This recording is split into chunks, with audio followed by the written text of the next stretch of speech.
Hi అండి. ఎలా ఉన్నారు అందరూ? Welcome back to my channel.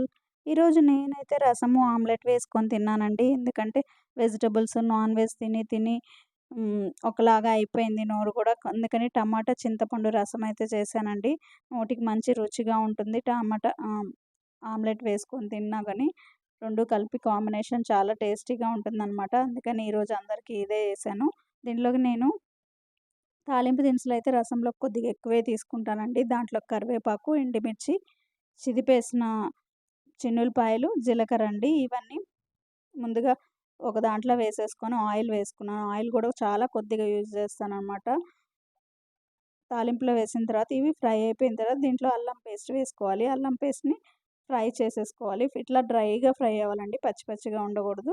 దీంట్లోనే పసుపు కూడా ఆయిల్‌లోనే ఫ్రై చేసుకుంటాను. నాకు పచ్చి పసుపు వాటర్‌లో ఏస్తే అది డిఫరెంట్ స్మెల్ ఒస్తుంది. దీంట్లో నేను టమాటా క్యూరీ అండి. ఫిల్టర్ అయితే చేయలేదు. టమాటాలు కచ్చపచ్చగా మిక్సీ వేశాను. దాంట్లో చింతపండు కూడా వేసి మిక్సీ వేశాననమాట. ఆ పులుపు రెండిటి కాంబినేషన్ బావుంటుంది. ఇప్పుడు టమాటా క్యూరీ ఏసిన తర్వాత ఇక్కడ ఏం చేస్తున్నానంటే ఎండుమిర్చి వేసాం కదండీ! అవి ఇట్లా చేత్తో నలిపేస్తున్నామనమాట. ఎందుకంటే కారం యూజ్ చేయము మనము ఈ రసంలో. పచ్చిమిర్చి కూడా ఏమి యూజ్ చేయం కాబట్టి అలా చిదిమేస్తే ఆ కారమే మనకు రసానికి సరిపోతుందనమాట. టేస్ట్ కూడా చాలా బాగొస్తుంది. కొద్దిగా వాటర్ వేసుకొని మన కన్సిస్టెన్సీ ప్రకారం మనకెంత కావాలో అంత వాటర్ అయితే వేసుకోండి.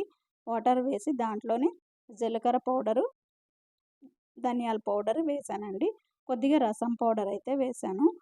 ఈ మూడేనండి మనం యూజ్ చేసింది. కానీ రసం అనేది మంచి టేస్ట్ ఒస్తుంది.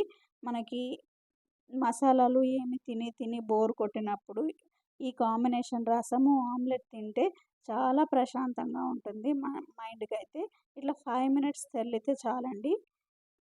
కొత్తిమీర వేసుకొని తిప్పేసుకొని దించుకోవటమేనండి. ఈ విధంగా వస్తుంది చూడండి ఎంత బావుందో చూడటానికి కూడా. దీని కాంబినేషన్ ఆమ్లెట్స్ చాలా బావుంటుందండి. ఆమ్లెట్‌లా కూడా నేను ఆనియన్స్ యూజ్ చేయలేదు. ఎందుకంటే గ్యాస్ ప్రాబ్లమ్స్ వస్తున్నాయి గదా! ఇప్పుడు సమ్మర్ గూడా స్టార్ట్ అయింది. అందుకని ఆనియన్స్ యూజ్ చేయాలి. నార్మల్‌గా అయితే ఆనియన్స్, పుదీనా, కొత్తిమీర అన్నీ వేస్తాను ఆమ్లెట్స్‌లోకి. ఈరోజైతే వేయలేదండి. కొద్దిగా అన్నీ ప్లెయిన్‌గా తినాలని డిసైడ్ అయ్యాను. అందుకని ప్లెయిన్ ఆమ్లెట్సే వేసేసాను అందరికీ. చూడండి. పెద్ద ఆమ్లెట్స్ కావాలంటారు గదా! అందుకనే ఫుల్ బాండీ మొత్తానికేసేసాను. ఇలా వస్తుంది. అందరికీ ఆమ్లెట్స్ అయితే వేశాను. ఇట్లా వేసుకొని తిన్నాను. చాలా టేస్టీగా ఉంది. మీకు వీడియో నచ్చినట్టయితే లైక్ చేయండి అండ్ సబ్స్క్రైబ్ చేయడం మర్చిపోవద్దు. Thank you so much for watching అండి ఫుల్ వీడియో. కామెంట్ చేయండి ఎలా ఉందో టేస్ట్ మీరు ట్రై చేసి మసాలా లేకుండా ప్లెయిన్ రసం, టమాటా రసం. Thank you for watching. Please like and subscribe.